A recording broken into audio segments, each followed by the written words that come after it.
Fake reassurance in panic. Here's what to do. When Maya arrived for her first appointment, she started by saying very calmly, I was standing in a queue. Nothing dramatic was happening. And then, out of nowhere, my chest tightened.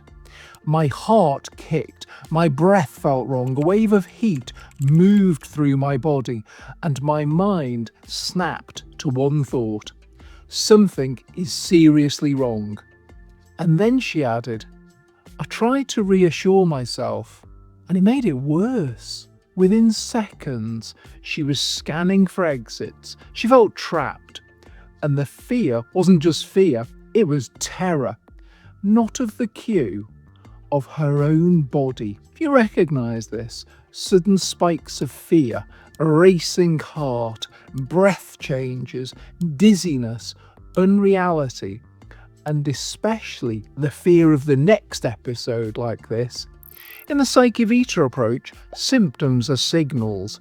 They're messages that life's demands have exceeded our current internal capacities, often at the level of our nervous system, not our willpower. If you want to practice the skills that calm this pattern step by step, not just understand it, you can do that in PsycheVita on the website or the app.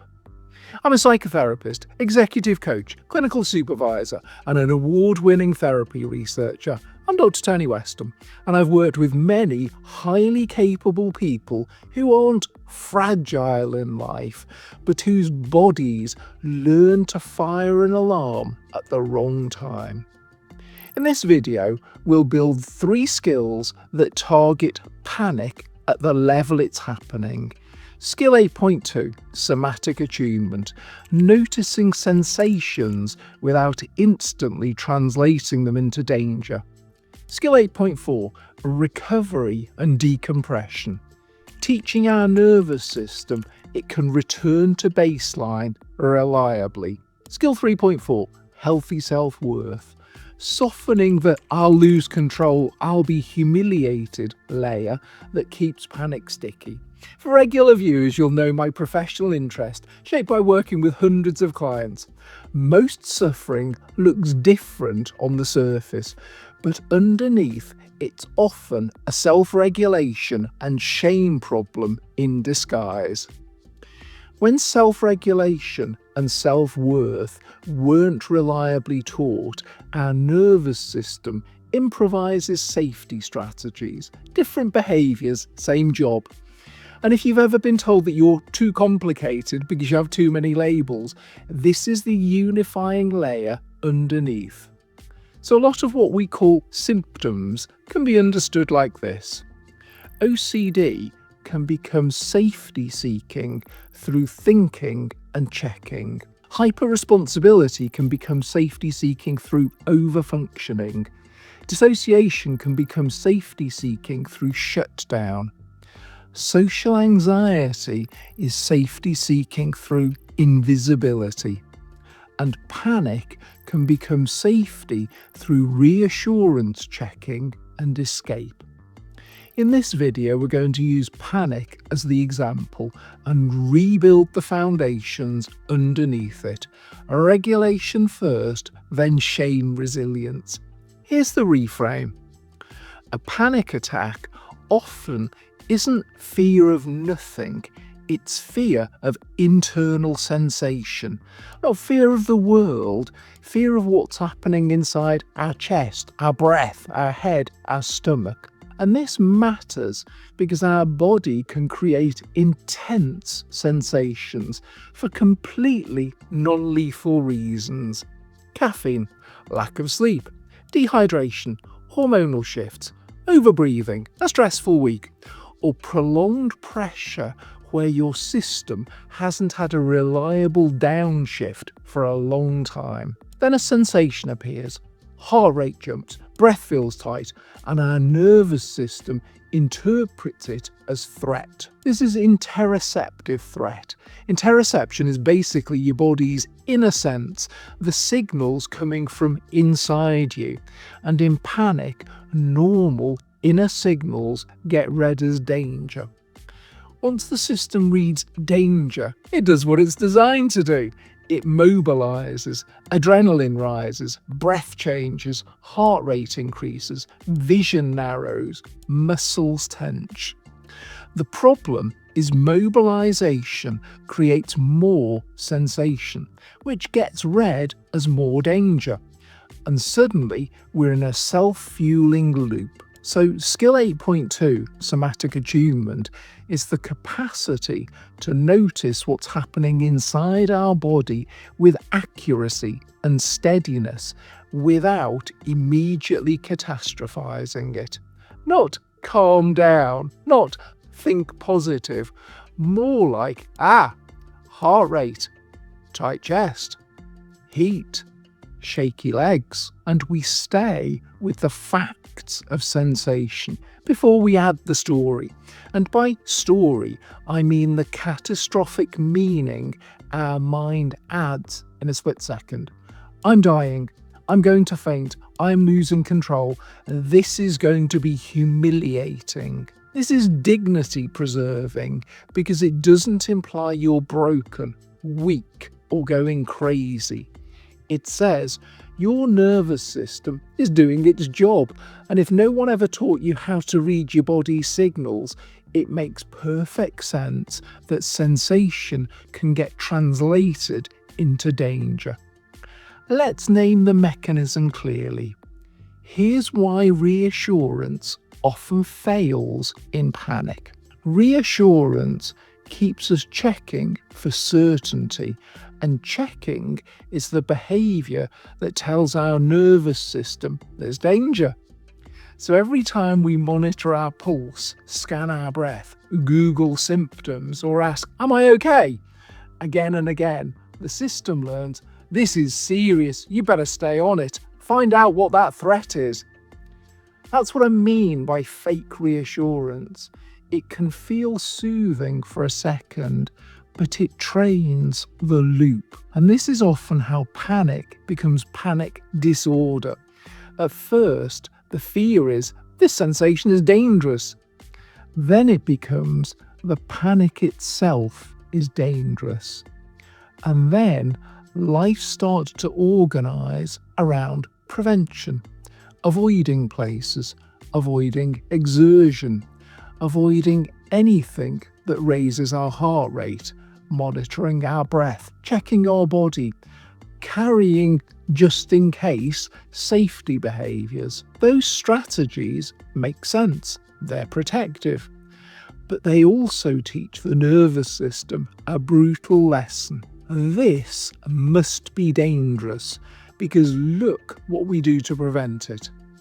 So our system gets more vigilant, which makes sensations more likely, which increases panic. This is why I'm so insistent on layer 1 foundations, regulation of body-based sensations and emotion, because the way out isn't try harder, it's build a reliable downshift. Skill 8.4, Recovery and Decompression, is the capacity to return to baseline after activation. It's our spa culture. It's nervous system re-engineering. When our system learns through repetition, I can come down, I can settle, I can return. The fear of panic reduces because our body starts to trust recovery. And this is procedural learning, like muscle memory. We don't understand our way into riding a bike. We practice until our body learns how to do it. Panic is similar.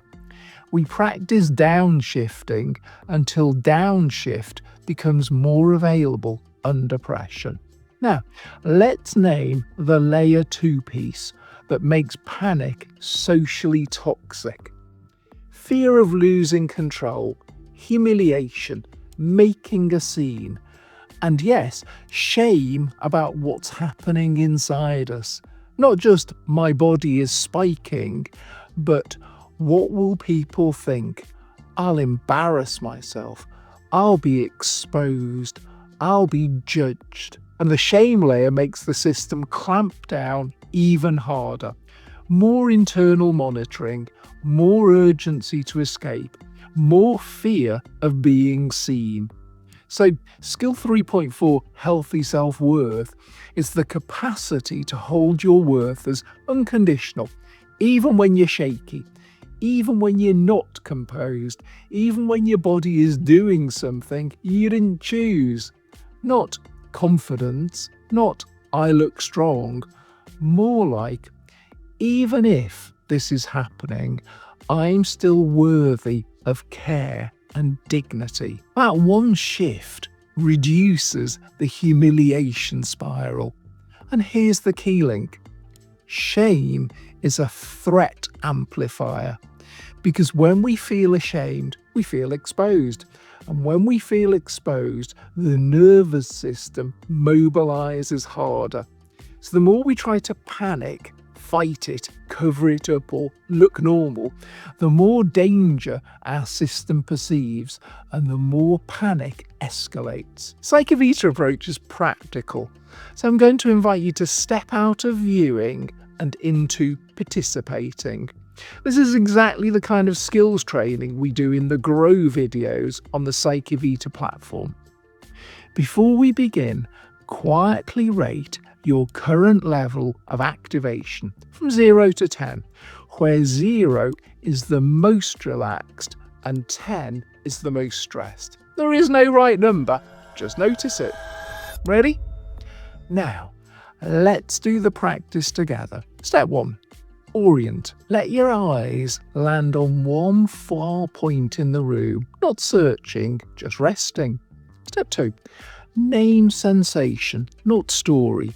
Quietly label 3 body facts: heart, breath, contact. That's it. Heart, whatever it's doing. Breath, whatever it's doing. Contact, feet on floor, body in chair. Step 3, the tiny cue. This is the doorway, not the goal. Take a slow breath in and a slower breath out. Not a big breath, just let your out breath be a little longer. Now, simply notice, do you get even a 1% or 5% shift? Maybe your shoulders drop a fraction, maybe your jaw unclenches, maybe the urgency softens slightly. This is the start of neuroplasticity. Small repeated shifts become our brain and nervous system's new default. And just to be clear, the breath isn't the solution. The skill we're building is I can feel sensation without escalating it. These tiny cues aren't the change themselves. They're how we teach our nervous system that another response is possible. We start small because it's doable even when we're overwhelmed.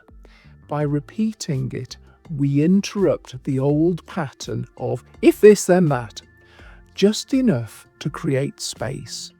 Over time, those pauses let you choose a different behaviour, one that honours our needs and values as the person we are now, not as we used to be when these patterns were first formed. If you'd like to continue this practice, here's your next 7 days. Keep it light.